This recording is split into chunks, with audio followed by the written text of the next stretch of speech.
getting that time of year again. My fingers are cold. Shit. I like this time of year. I'm even wearing a sensible cardigan. It looks very nice, by the way. Thank you. You haven't said anything about the hoodie that I'm wearing. That I always wear. Looks very nice on you. As it has for the past several months. Alright, so we got out of the movie that didn't get pre-screened last night. Which I don't know why. That's actually really rare that happens to us, that something that comes out to this theater doesn't get a pre-showing. There have been things that didn't even deserve a showing that got a pre-showing. The Identical got a pre-showing, and this didn't. And according to Rotten Tomatoes, this movie is only 2% better than The Identical. Also, according to Rotten Tomatoes, I'm in The Identical as Bruce from Ninja the Mission Force.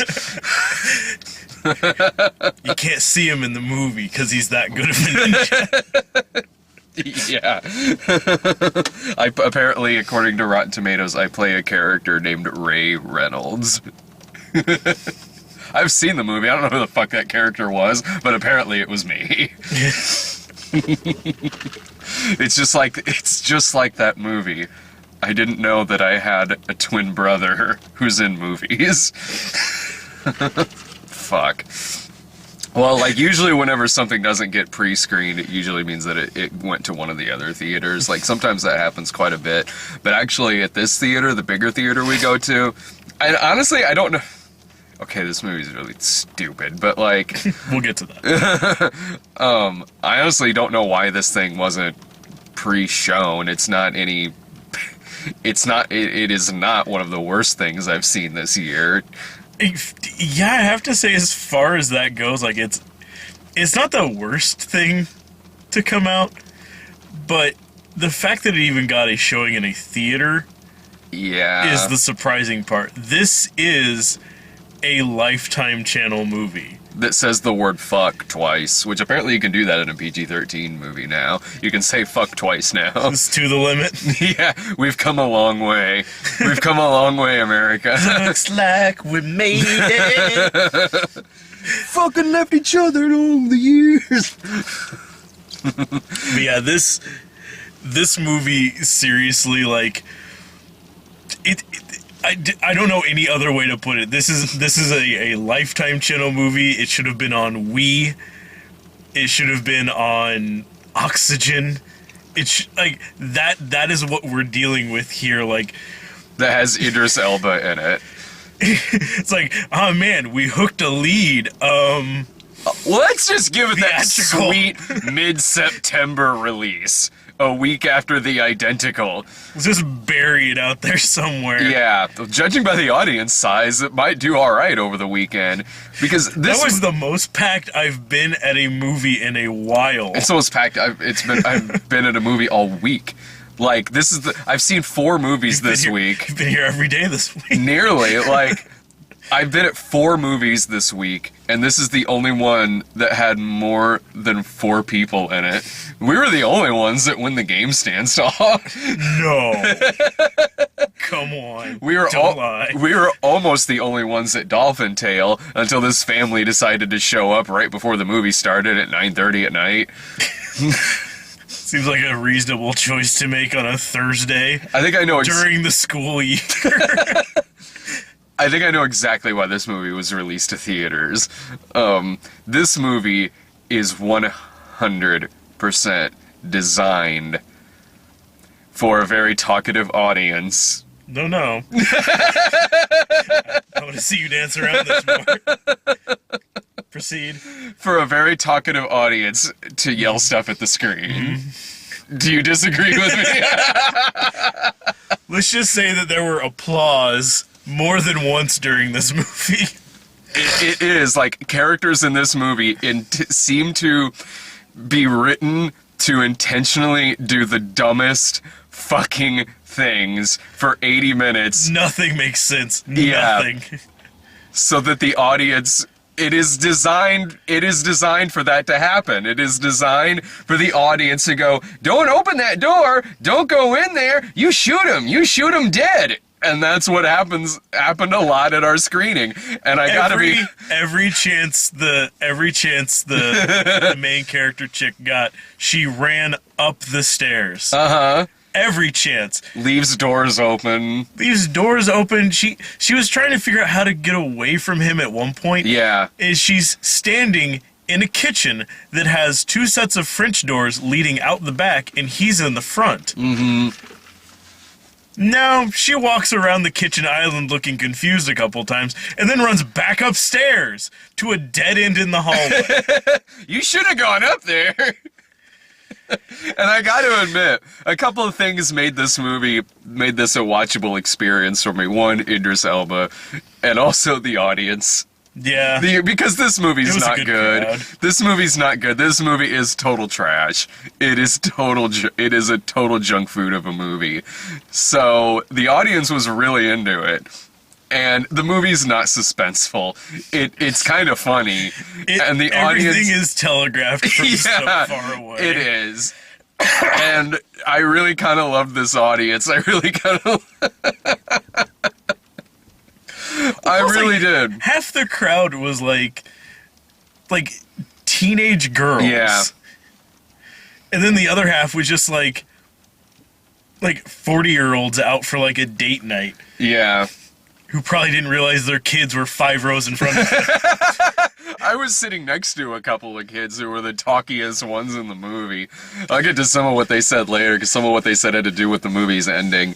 Oh, they were killing it towards the end. Yeah, they were really into this. This movie got an applause at the end, an applause in the middle, an applause in the climax, all over the goddamn place. If you've seen the trailer for this movie, you know what this is. It is a home invasion movie that Idris Elba is in, and is quite amazing in this movie. When Idris Elba calls. Yeah, yeah. It's like they remade Bone, the Yaphet Kotto movie from the 70s, and stuck Idris Elba in it. He's got that same sinister, like, just grim face that Kotto has, but he's more charming. Yeah, because like, you can see, like, a woman, like, legitimately, like, swooning after Idris Elba. And to a point in this movie, like, to a point. He can't turn off the intimidation. He doesn't even try to, like... Yeah. Like, so, are you from around here? Yeah. The soundtrack... Where are you from? River Road. Oh, okay. Okay, yeah, it's around the corner. Why don't you come on in? Thank you. He's fine. Here, let me give you a dry shirt to wear. Yeah, let me patch up that wound for you. The music in this, the soundtrack in this movie never lets you forget that this is a thriller. It is constant. There's, like, tense music playing when she's, like, before shit even starts really happening, like, you know, like, during the main premise, it's like, okay, well, 1 second, I gotta go check on the baby, and I'm gonna put him down in his crib. It's like, okay. It's like, oh, tense music. But then it pans up to her, and it's still tense music while she's putting the baby down, like, is she gonna drop the baby? Why is it still doing that? It's still tense music when they're just having conversations. This movie has, like, it practically has jump scares when they're just casually talking about tea. It never stops. The music never stops to let you know that this thriller that you've paid to go see might have some moments in it that you might see in a thriller. Well, it keeps going too with, like, there's never a scene that lingers at all. Like, I have to say that, like, it keeps fucking moving because, like, this with 80 minutes. After he gets to like the house where, like, the, you know, like, pretty much like the majority of the movie takes place.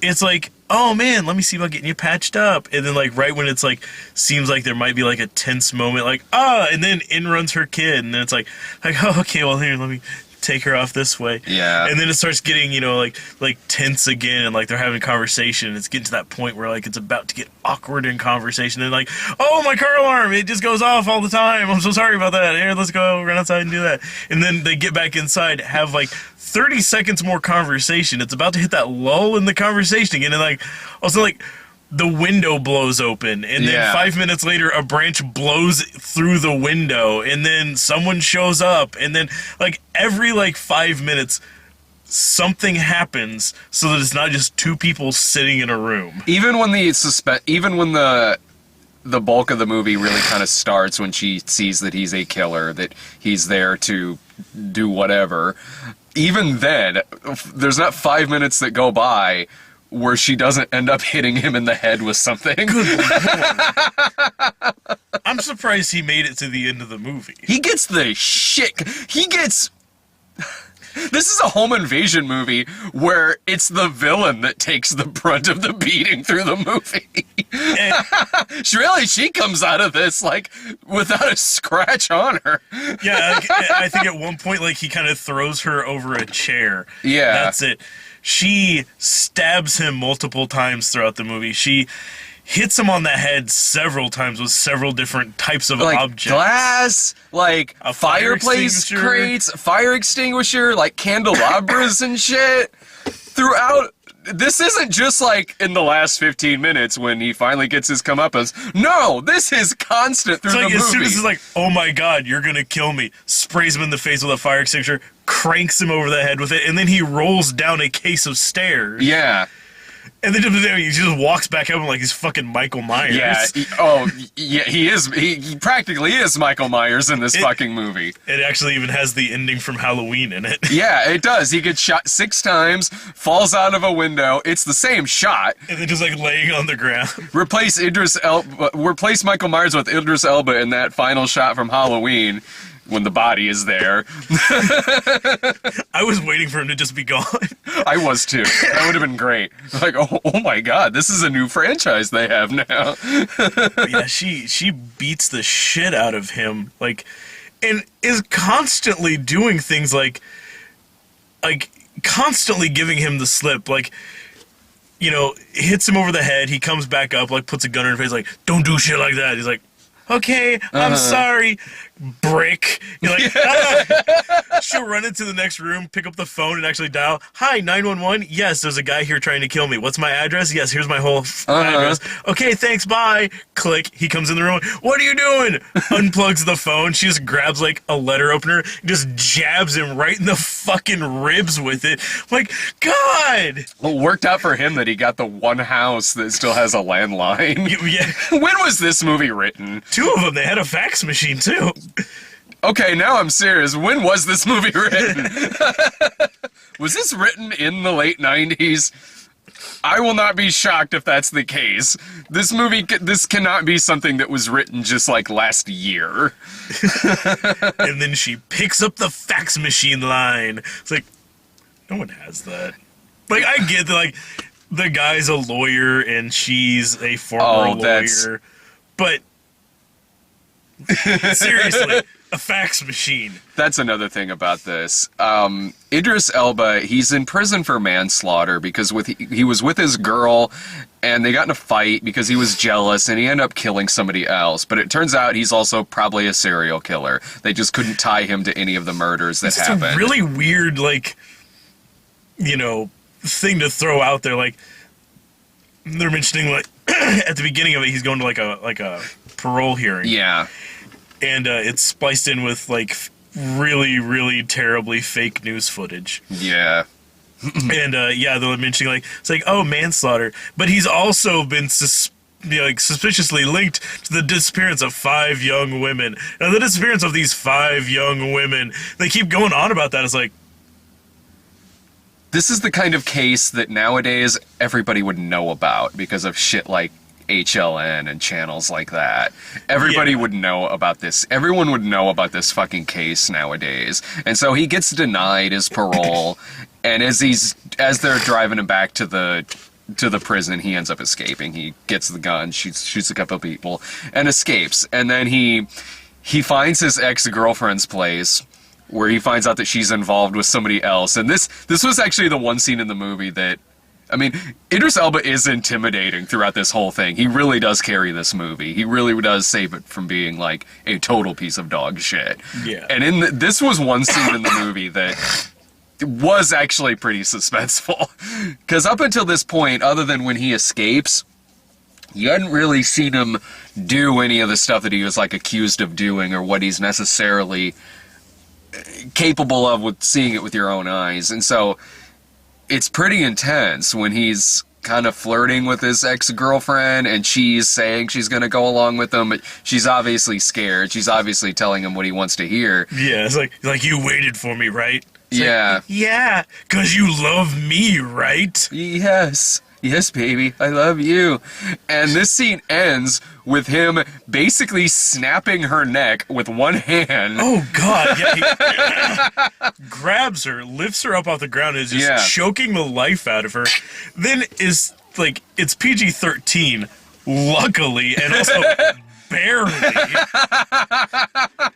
Like, they can't show the act of it, but, like, he's, like, gripping her, and as soon as his hand gets about this low, like, just barely dips below the screen, you hear a sound that sounds like he just popped her head off of her fucking body. And then after she's dead, he continues to repeatedly beat her with... What was it? A like vase a lamp or something? It was something that was glass because they found the glass towards the end, but he just repeatedly beats her with this, and we're like, holy shit! And again, like it's so like sudden, like he's like gets her down there, like snaps her neck, he's like grabs it, bam, bam, just fucking freaks out, but. The sound effects, like, they couldn't show it again. PG-13, they couldn't show it. But the sound effects, fucking Christ, it sounded like there was a Hardee's commercial going on in the background. Fuck me. The new Skull Crusher burger from Hardee's. Like, whatever the fuck was happening down there was gruesome. Yeah. Holy crap. So yeah, Idris Elba is scary in this movie. Like, we're just sitting there like, I wasn't expecting that. I was not expecting that to happen. The rest of the audience, oh shit. Us, Yeah, that happened a couple times. We busted up in some of the more violent parts. And I noticed every time that happened, like, you can hear people hiding, like, what the fuck was this? Really? Like, oh, I didn't hear that. I don't think they thought it was humor. Man, what's with these two white boys in front of us? This shit ain't funny. When Idris Elba smacks somebody in the face with a shovel out of nowhere in a movie that's pretty lousy, that's funny. Yeah, there's who's that? Leslie Bibb? Was it? Oh, okay. I didn't catch it. She's like the main chick's, like, she's like her best friend, and she's wildly suspicious of Idris Elba because he gives her no reason not to be. Yeah. Like after basically like a little bit of setup with it, like he kills his like ex-girlfriend, then is heading somewhere, crashes his car, and basically wanders up to this house where it's this woman alone with her two kids. And she does everything wrong in that situation. She goes and gets the phone. She leaves the door open. She gives him the phone. She doesn't check the phone to make sure he actually called somebody. She invites him inside. And this is a character who knows criminal. This is a character who worked homicide. She was a like homicide like prosecution lawyer. Yes. Like, she should know like all the telltale signs. Like, at a point, she's actually got him sat down at like her like little kitchen nook, like, you know, feeding him nibbles and getting him tea, explaining to him exactly why criminals are so dumb and always get caught. And why her husband won't be home for a while. She says that a lot in the movie, that her husband isn't going to be home for a while. Yeah, she gives him, like, she hits him with the whole, like, my husband's not here, but he'll be back really soon, in a very convincing way. And then, like, 10 minutes later, it's like, I'm sorry, I lied. He's not coming back. Yes. Like, all weekend. Like, he's just gonna be gone. This happens in the movie, and another problem with this being set today is that she would probably know who he is. Yeah, I'm sorry. She's a stay-at-home mom. Ooh, me doing that got the camera out of focus. She's a stay-at-home mom with like I don't know what, like a 6 or 7-year-old. Yeah, something like that. And a baby. a newborn baby. Yeah. And she's a former lawyer, and whose husband is a current lawyer. I'm sure she's heard of this case, especially considering how that morning dude escaped from prison transport, so I'm sure that there's a nationwide manhunt going on. He kills 2 cops. So, I don't know. Nothing. But yeah, eventually, and he keeps, like, doing weird shit, like, just following her around her house and asking her all sorts of, like, probing, leading questions. He watches her undress at one point, and she doesn't really think anything of it because she thinks he's handsome. Like, there's weird parts in there where it looks like she wants to sleep with him. But, yeah. Well, I mean... Oh, yeah. I mean, if Idris Elba showed up in front of my door, I would probably lock the door because I've seen this movie. He's gonna snap my neck with one. And beat you into paste. Doesn't matter, you're already dead. No fucks given today. But no, eventually, like, chick's like best friend shows up because, oh my gee, like, girls' night. Yeah, with a bottle. She shows up with a bottle of wine, And then immediately gets drunk. Yeah, immediately gets drunk after like 2 sips of wine. She's flirting with Idris Elba. She's telling him about how, like, monogamy's stupid, and that she, like, kind of sleeps around and stuff like that. She's practically in his pants. But she's immediately suspicious of him because she's like, oh, I thought I knew all the, hot men in this town. She happens to be a realtor. And he's like, well, I guess maybe you didn't. It's like, well, where do you live? River Road. Oh, I'm a realtor. I just sold a house on River Road. Also, I know every single family that lives on River Road. So which house is yours again? Like, do you know the house I'm talking about? The one I just sold on River Road? Because it's such a conveniently small road, apparently, that you would have to know the house that just sold. Like, I don't know. I saw streets. And really? You know every single family? That is wildly convenient. So she starts getting suspicious, but then he just keeps acting wildly threatening, and then she just forgets about it.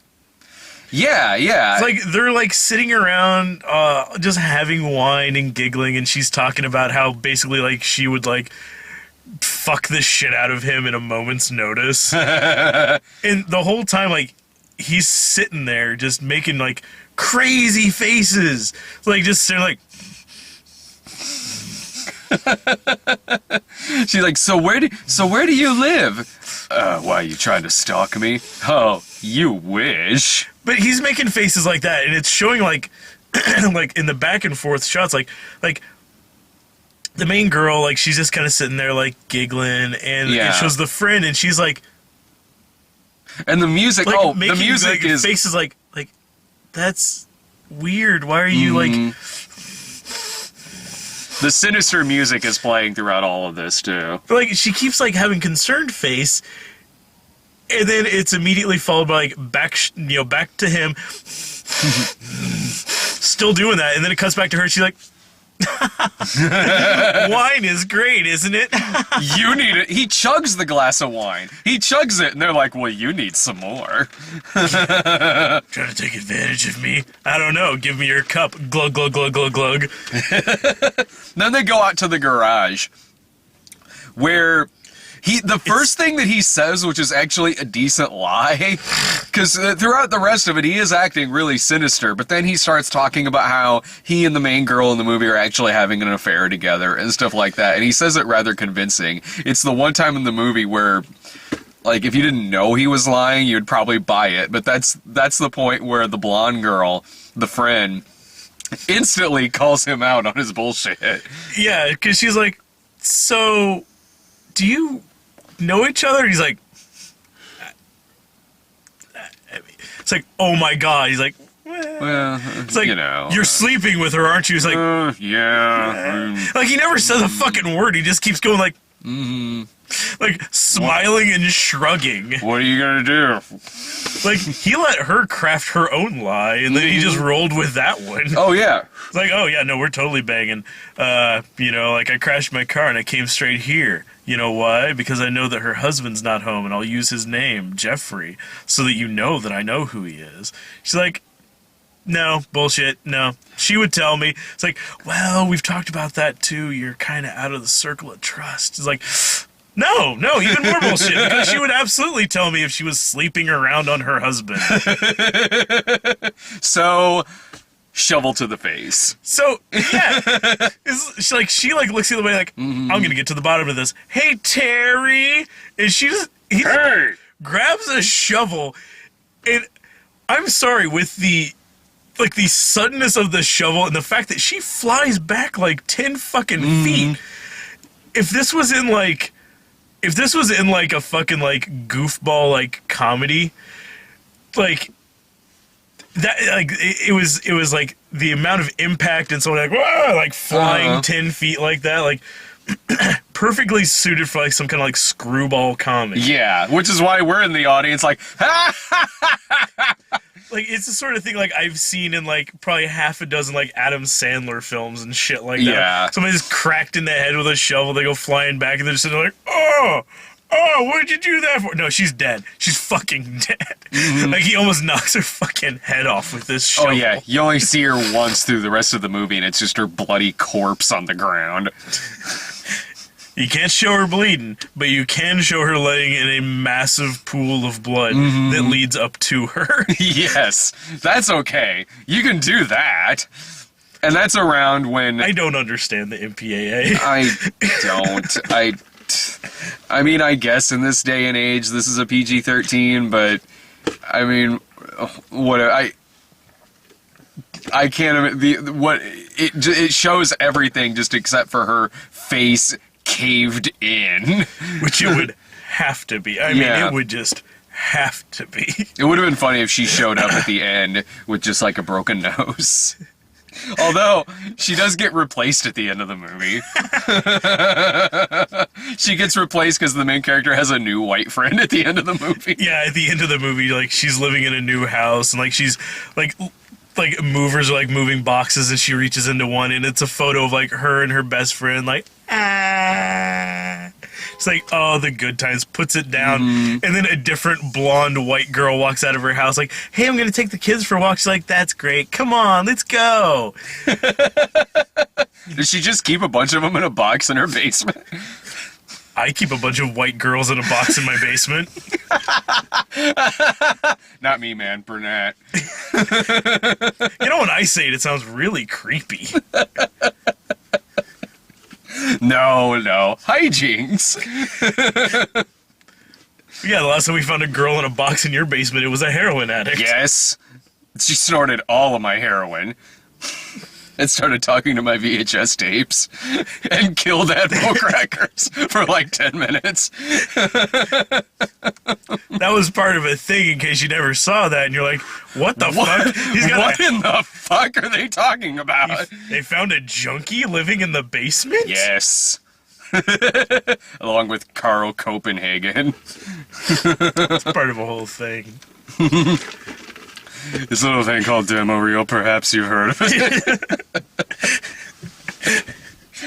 Well, the rest of it is basically just stuff we've mentioned already. But yeah, like everything else in the movie is more or less like part. People just like your normal like home invasion, like I'm gonna run to the next room. He's like, bam, shoves the door open. Like, it's like to the next room, bam, shoves another door open. It's like, close them at least. It's a normal home invasion movie, but with a really, really, really good lead.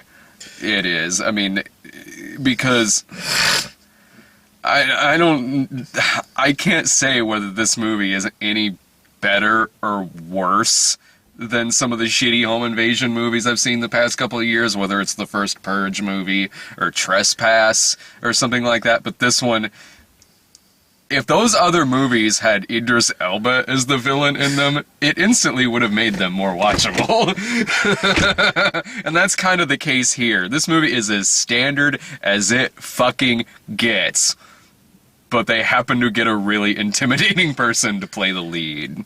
Like, yeah, like flip that a little bit. Like let's say instead of Idris Elba, it was like Mike Epps. Sure, yeah, sure, like Mike Epps. Just some other guy who's just not that threatening looking. Like, same exact performance, but just less threatening. Or if it was the guy from that Jennifer Lopez stalker trailer that we got beforehand. Every trailer we... Crush 2. Yeah! I swear I saw Jennifer Lopez do this movie with Billy Campbell like 10 years ago. Every trailer we got in front of this looked like Temptation. That Addicted movie. Oh, 50 Shades of Black. Written by somebody named Zane, so I can only assume Billy Zane wrote this movie. Based on the author Zane, by... Oh, there was Addicted, there was something else that looked kind of like The Bodyguard. Oh, yeah, I can't fucking remember what that was called. The Jennifer Lopez one was called The Boy Next Door. It's going to be really good. It comes out in January. Oh, so it comes out right in the middle of horror season. Yeah, it'll have that sweet opening weekend next to Amityville Retribution, whatever the fuck The Awakening, is that what it's called? Amityville, The Boy Next Door. Yeah. Amityville, The Boy Next Door, if The Boy Next Door was Patrick. Seriously, look up that fucking trailer. They've remade Patrick and just stuck him in the Amityville house. So what we'd have to wonder is it a remake of Patrick or a remake of the remake of Patrick? I didn't see the remake of Patrick, but I saw the Italian pseudo-sequel to Patrick that's called Patrick Still Lives. It's with his psychic ability, I'm pretty sure this is the same movie. With his amazing at the beginning he gets put into a coma because he's like changing a tire on the side of the road and someone throws a bottle on his head. Pretty much, if I'm remembering it right. And then later, there's like, yeah, kind of like it's like Patrick. He just spends the whole movie comatose, but with his powers, he's killing people in this house. And one girl gets killed by like, I want to say like a fireplace poker, like going up her vagina and then coming out her mouth. So it's an Italian horror film. It's an Italian horror film that's a fake sequel to Patrick. Thanks, Italy. Yeah. It's not an Italian film until somebody gets stabbed in the vagina. This is the same actress from Burial Ground Nights of Terror whose man-child son bit her tit off. She's the Giovanni Lombardo Radice of actresses. It says horrible deaths on screen. Fucking Christ.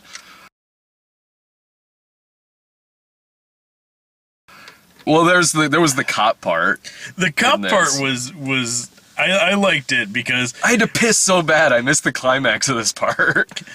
So after she calls 911 successfully and alerts them that there's an issue. Yeah. She tries reasoning with Idris Elba and says like, look, you should just go. I called 911. Like, they're gonna be here like any time now. He's like, yeah, no, we should go. Get everybody in the car. We're driving off. And so they try leaving, and she keeps like trying to like fuck with him, like telling him like, they'll get to the house, they'll see the signs of struggle, all the blood. They'll notice my car's gone. They'll run the plates. Mm-hmm. They'll, put out like an APB. We'll get pulled over. They'll catch you. Yeah, she's bringing up really good points, but it doesn't matter because his character, like every character in this movie, is fucking stupid. And yeah, so it's like he's like, no, shut up, keep driving. Mm-hmm. And they pull up to like a stop sign. And keep driving. I'll kill your son. Drive through these people. I'll kill you. Fine. Whatever. But yeah, it's they pull up at this stop sign, and there's a cop on the opposite side of the road. And Idris Elba is kind of fading in and out because, again, she has stabbed him multiple times already. Beat him in the head so many times, He's lost a lot of blood. He probably has multiple concussions at this point. Yeah. he's not in a good way. And so, like, they're sitting there at the light, and she realizes, like, oh shit, he's, like, looking down into his hands. So she, like, grabs the blinker and starts flashing, like, the high beams at this cop. And then they start going, and then the cop immediately just, like, whips around, like, whoop, whoop, whoop, and pulls him over. Don't say anything. I've got your baby. Yeah, like, he puts, like, the baby, like, in his arms, like, presumably on top of the gun. I was really, really, really expecting that to go the same way as that scene in Fargo. Oh, yeah. This is taking too long. Bop! Clean this shit up. Well, the cop has her get out of the car, and It's wildly suspicious. Yeah, it's incredibly suspicious. Like, she's acting all tense as fuck. And he looks crazy. He's got a big cut on his head. He's like, oh, the storm, I tried closing a window and it knocked me one. And then, like, the kid in the back's like, Mommy, where's Daddy? Man, I step just out of want to the go car." home. And then her excuse to the cop is that she's really nervous because she's having an affair, which basically means that that's a lot of foreshadowing this movie is giving because of the twist, I guess. So I missed the ending of this scene because I went to go use the restroom. Yeah, it goes to a pretty interesting spot because she steps out, and so Idris Elba, like, rolls down the window so he can still hear them talking. And the cop's like she's like, well, this is so embarrassing. You caught me having a fling. The cop's like, ma'am, I don't care what you do, just maybe not in front of the kids. It's like, okay, officer, thank you.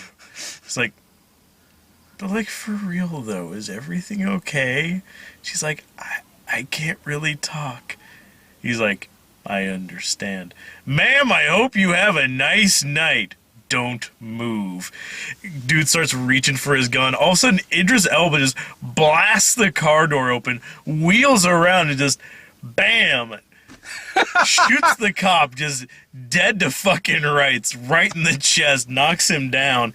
And then just, like, she's screaming and freaking out, and then he just calmly walks over, puts the gun right on top of the cop's head, bam! And just shoots him in the fucking face, and then rolls his body down a hill like, that there? You did that. He'd be alive. You pulled shit. Get in the fucking car. Do what I say. She's like, yeah, okay. I come back from the bathroom, Brian's like, he just shot that cop in the face. Fuck! God damn you, Fanta Zero Bladder! Just right in the fucking face, just bah! Son of a bitch! Fuck. What was the audience doing during that? Was the audience like, oh, and then you were like, ha ha ha! Like, oh, god damn it, where's Brad? He would have loved that. I'm gonna have to pay to go see this movie again just so I can see that part. Fuck. And, yeah, so that was, again, like, really, really, really wanting to be an R-rated movie. Yeah. So then he's directing her somewhere, and then they eventually pull up, and it turns out that he had her drive all the way back to his ex's house from the beginning of the movie. Mm-hmm. And I still don't know what the fuck his plan was. I have no idea what his plan was. But they get there, and he's still woozy as shit. Again, from being stabbed so damn much. That he yells at her to, like, you know, go upstairs into, like, the bathroom and, like, find something to patch him up with. Mm-hmm. And that's when, like, oh my god, there's a dead body in here that he left earlier. Oh, he ties her up with gauze. Like, yeah, like, just gauze. Just like, yeah. It's like, oh, I've got a burn on my arm. Here, let me just wrap that real quick. Because the car alarm goes off outside, and instead of just taking her with him, like he's pretty much done through the whole movie, he just wraps some gauze around her hands, wraps some gauze around her feet, goes out to fix the car alarm, Go figure. She gets out of it. Yeah, it's the convenient thing you've seen in all of these movies where there happens to be some broken glass sitting next to her. But even if there wasn't... It was gauze. Yeah. Well, and she's like sitting there the whole time like, oh no, I can't, like, bitch, just turn your hands sideways and just slip it off. Like, Yes. It's gauze. You can clearly see by looking at it that it wasn't even tight. Like, she was like practically having to hold it on so she could like saw it. Oh hell! She cut through that like butter. Like it took her like 5 seconds to cut free from that because it's gauze. And then she picks up the phone. The dead girl's phone is ringing, and the twist in the movie is that. This explains some things, but not a lot, because I still don't really know what his plan was. But the person who his ex was involved with is the main girl's husband. The husband's having an affair on the wife with the girl that Idris Elba was involved with. And okay, so it's like he wants to get revenge on the husband, but I don't know I don't get it. Like, I mean... Yeah, because she finds out that it's, like, her husband on the phone. It's like, oh, your bitch? She's here and she's fucking dead. Call the cops. Call the cops. Oh, talk about dead. Leaving an incriminating message. And, and, like, the crowd starts cheering because, yeah, trifling bitch is dead. Mm-hmm. And then, like, it shows, like, a flashback to, like Idris Elba found, like, a note, like, on the ex's bed, like, back towards the beginning that said, like, it's like, oh, I didn't want to wake you this morning. You look so beautiful when you're asleep. And he's, like, waving it around. And then it shows us the pieces falling together, but she has no idea about this because she never saw the note. Yeah. But, like, it shows, like, you know... It shows that note again, and then if you turn it over, it was like some like piece of like it was like a piece of the guy's mail, so it had like his name and their address on it. So then it's like you're left on your own to be like, oh, okay, well he must have saw that. Yeah. Assumed that was the guy who was fucking his wife or his ex-girlfriend from 5 years ago. So then he was intentionally driving towards that house and then accidentally got in an accident. Mm-hmm. So really, if the plan had gone fine, he would have just drove up there and like just knocked on the door. Yeah. Yeah, you're kind of sitting there like, why didn't he just find the husband and just kind of kill him? But then there wouldn't have been a movie. It wouldn't have been a home invasion movie with him stuck with the wife and terrorizing her. I guess he was figuring he was maybe going to run into the husband at the ex's house. But what would have been like if he was there? The husband would have shown up and just found a dead body and probably called the cops. Yeah. So it's just kind of weird. Yeah. I don't know. It was a twist that didn't necessarily need to be in the movie at all. I was expecting something to happen because I knew going into it beforehand. Somebody mentioned that it had a twist in it, so I was expecting the husband to somehow be involved. I didn't know if it was like, okay, maybe the husband was like maybe his defense attorney or had something to do with maybe his case. Yeah, with the fact that they were lawyers, like, that seemed like a more likely thing that... Granted, if that were the case, she definitely would have known who he was. But, I mean, it just doesn't make any sense either way, but so I was kind of wondering if maybe he was like his defense attorney, because sure, that wouldn't have made sense. Because if he was the defense attorney, she would have absolutely known who Idris Elba was. But she should have known who he was anyway, so it doesn't really fucking matter which way they go with it. Yeah. Yeah, because there at the beginning, again, that terrible fake news footage mentions that, like, it's, like, he's one of the most notorious killers in state history. Yeah, they compare him to Jeffrey Dahmer. So...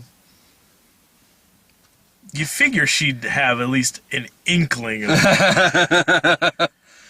Yeah, and so when this is pretty close to the end. They're fighting. The audience is cheering like crazy. She shoots him 6 times. He falls out the window. Oh, yeah, she beats the shit out of him. Beats the shit out of him. He falls out the window. He's dead. He's riddled with bullets.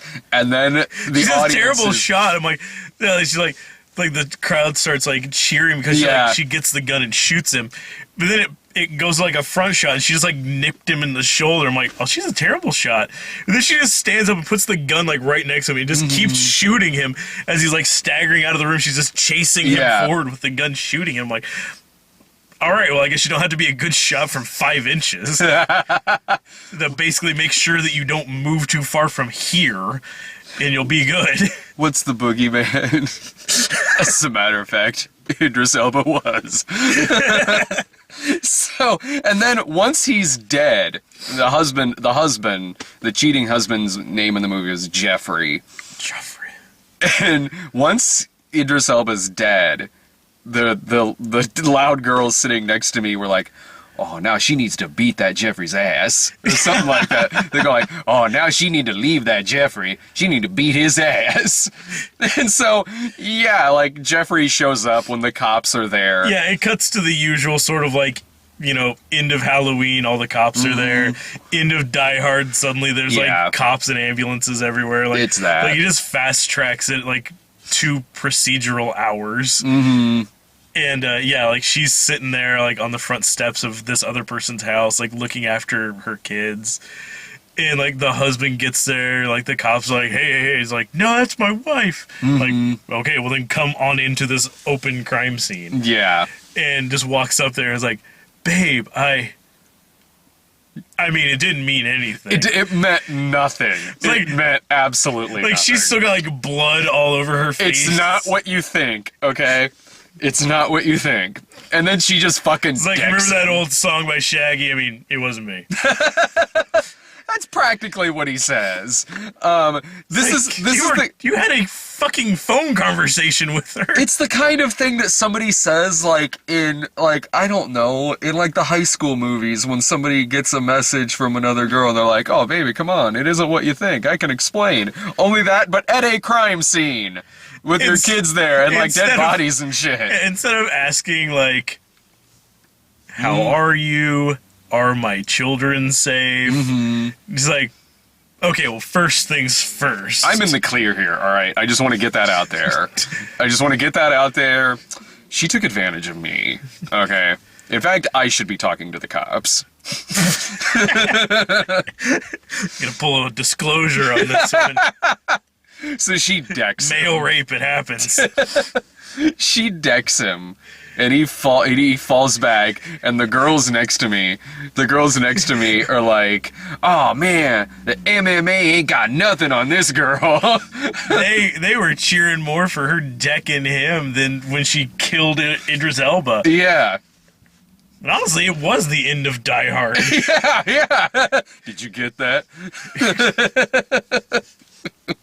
Argyle pulls up in the limo.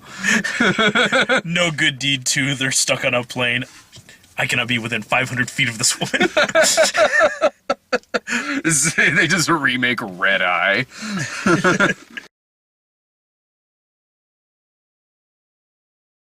And then she's moved. She has her new white friend. She's moved into a new house and everything.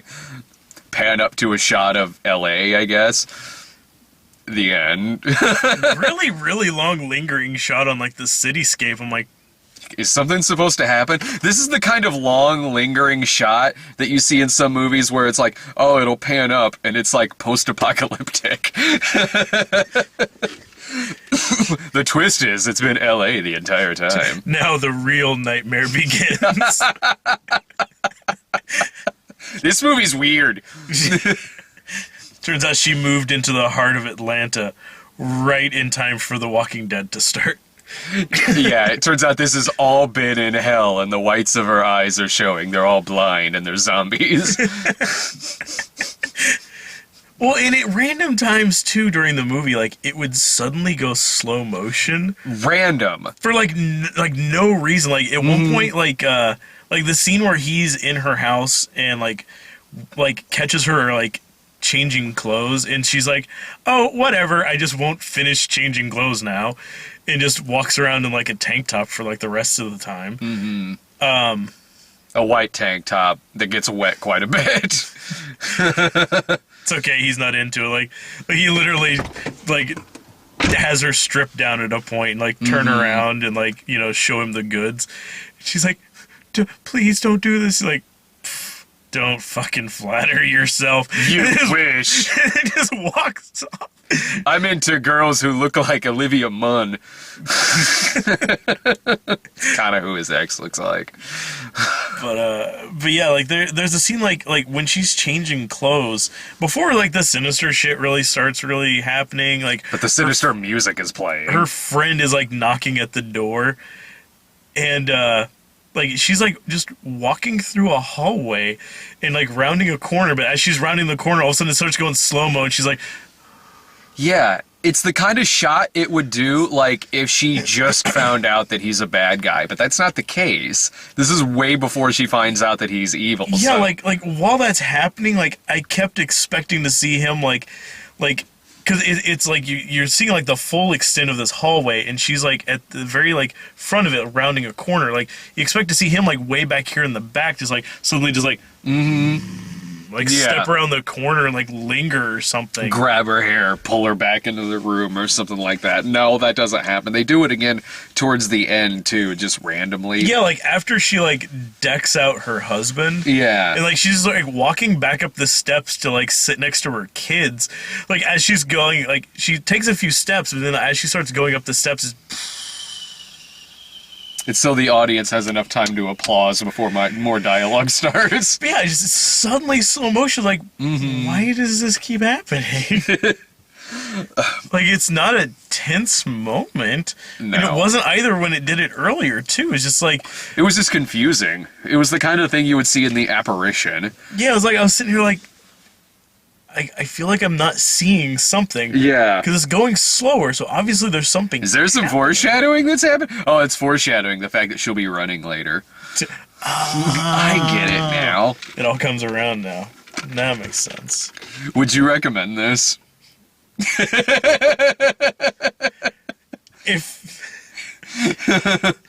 If you're like us and will go to see anything that like Jason Statham's in, but for Idris Elba, sure, go watch this. But make sure it's with a packed audience. Yeah, if you can see this like on a fucking like crowded night, yeah, go for it. Because if it's a light crowd, or you're deciding to take this as like a matinee, yeah, give it a fucking like month and a half when this thing's like a fucking red box. Mm-hmm. Give it another month and just wait till it's on TNT. Yeah. Or eventually TBS. where it'll end up. Yeah. Goddamn Lifetime. Yeah, it'll show up on there. If you watch it like that, if you watch it just as a rental or you pop it up on Netflix, fine, because Idris Elba he sells the hell out of this. Like, it's an inferior product, and he sells the hell out of it. It is, yeah, absolutely. He does make this entertaining, even without the audience. He makes this very, very, very entertaining. So I can at least recommend it as like a rental.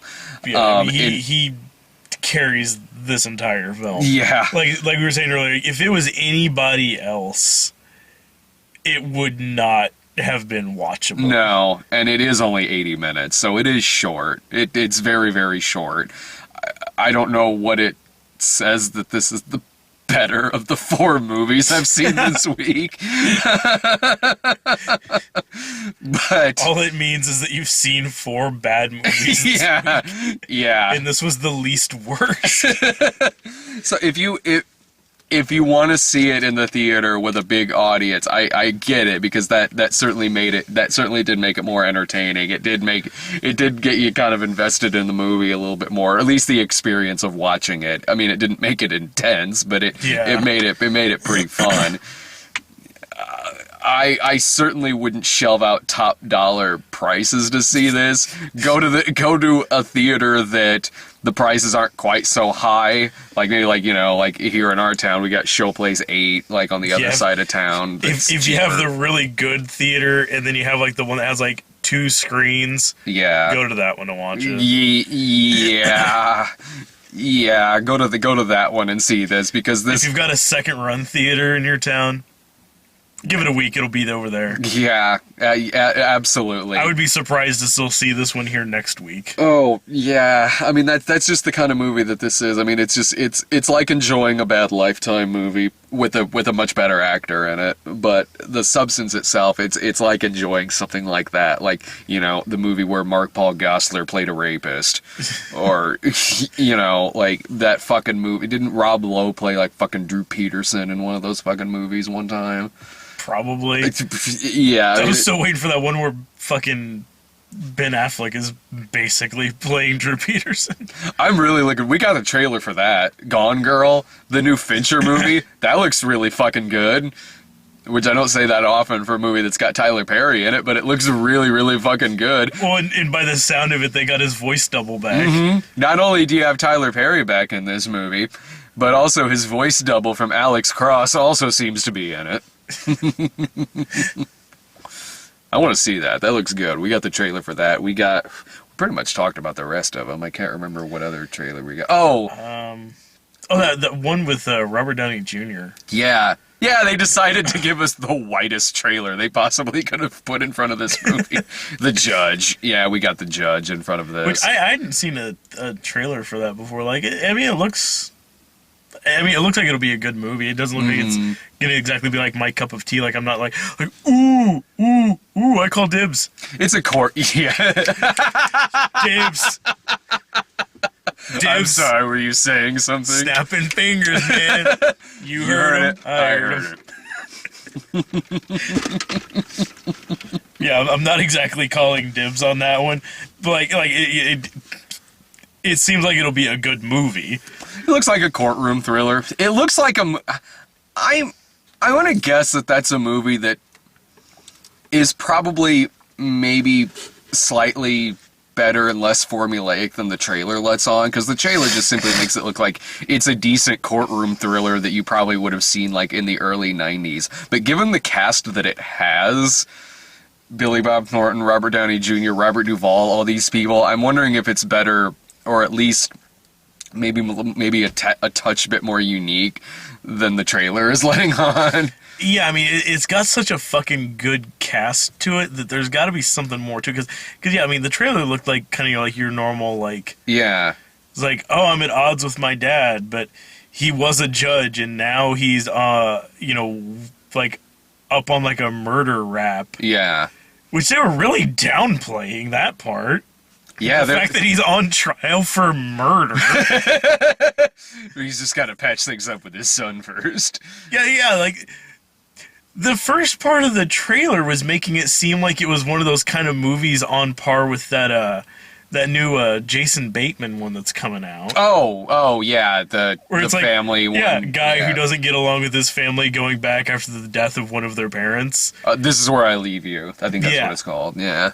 Like, that's where this seemed like it was setting up, and then it's like, by the way, he's wanted for fucking murder. Then it's a courtroom thriller. It's like that Bateman movie.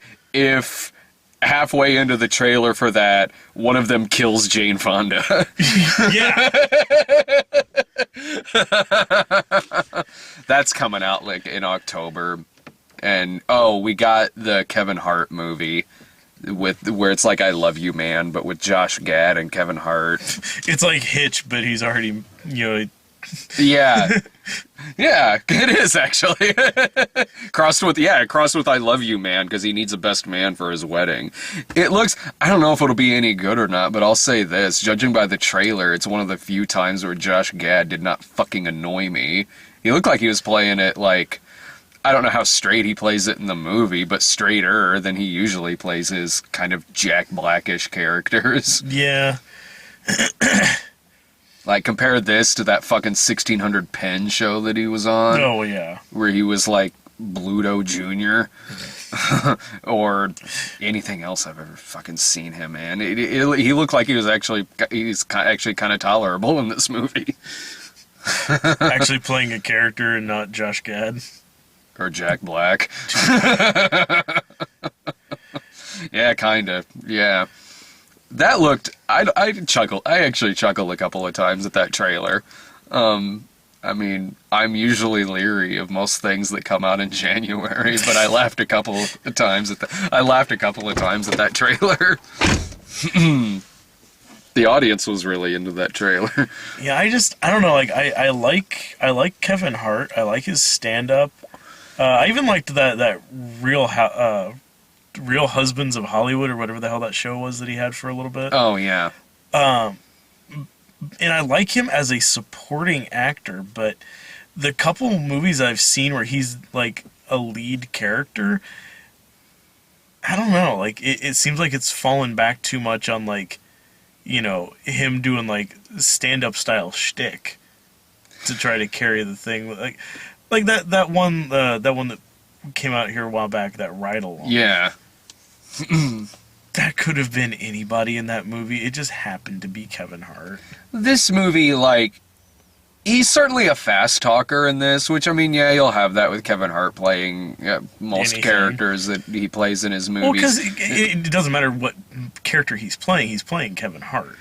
It looks like this one, though, I mean, yeah, he's certainly Kevin Harting it up in this. He is not nearly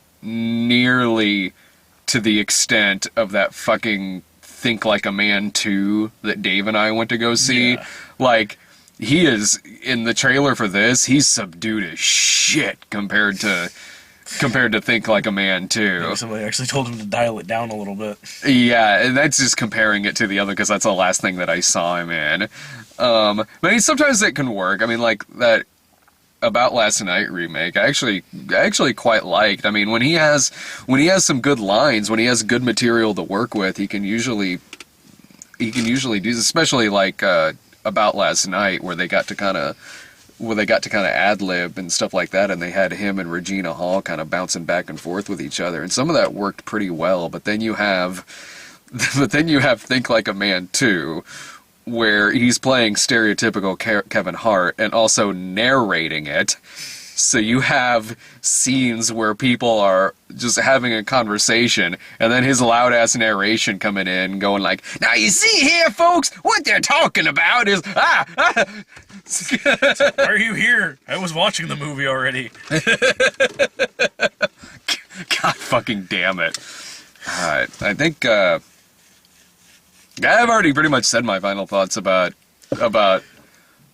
No Good Deed. What the fuck did we just watch? I almost said Obsessed. I was like, that's not it. That's the other name of the movie that's on the poster, because it says from the producers of Obsessed, or Obsession, whatever movie that was that I didn't see. Something like that. The one that I think had Beyonce in it. Wait, that's from the same people that did that one? I think so. According to the poster, it said like from the producers or from the director of Obsession, whatever that movie was called. Well, that suddenly makes a lot of sense. Did you see that movie?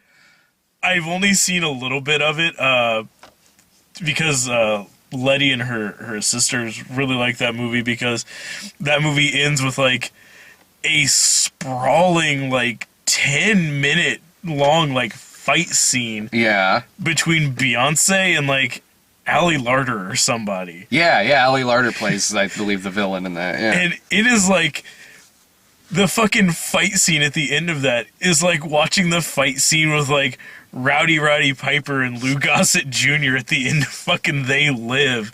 Like that, just like those bitches just go all out. They're fighting through this entire house. They're breaking shit.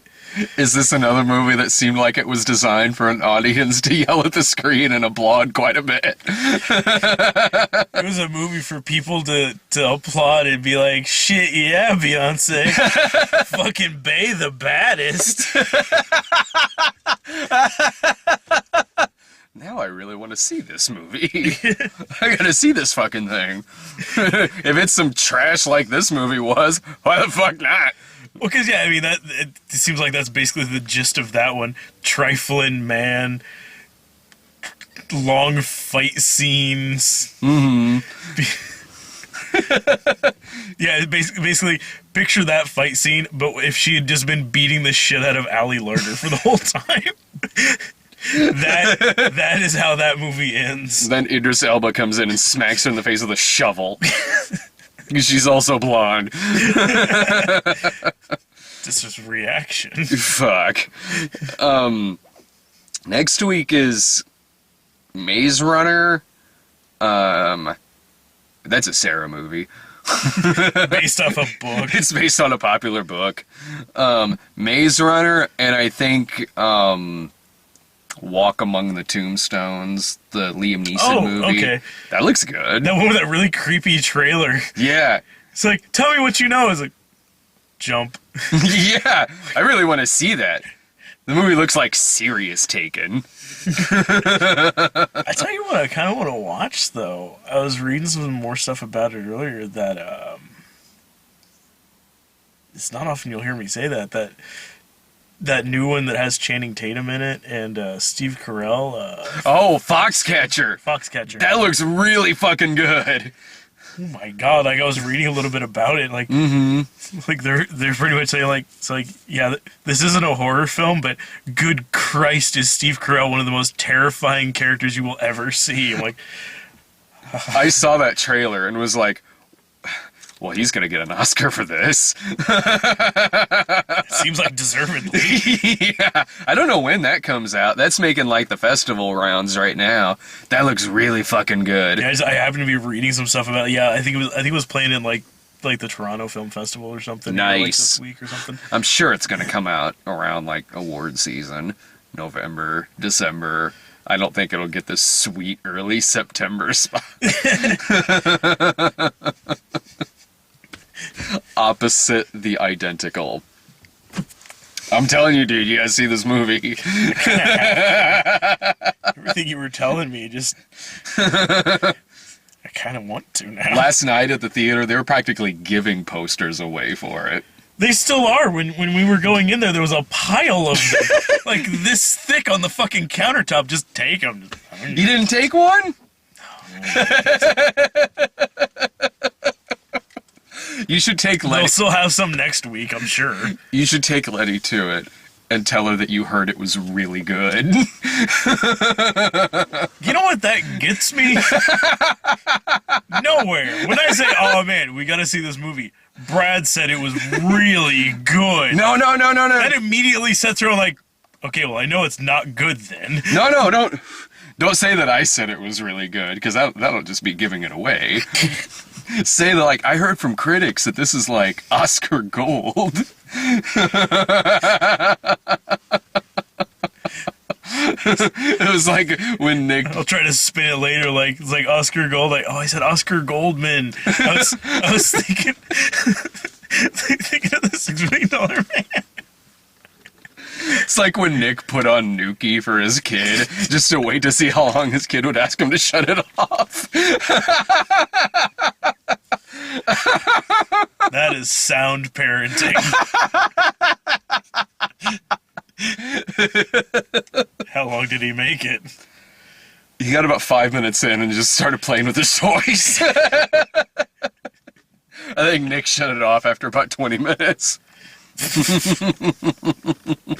I could fucking hear that alien upstairs fucking screaming for Miko, Nuki, whatever the fuck. Oh.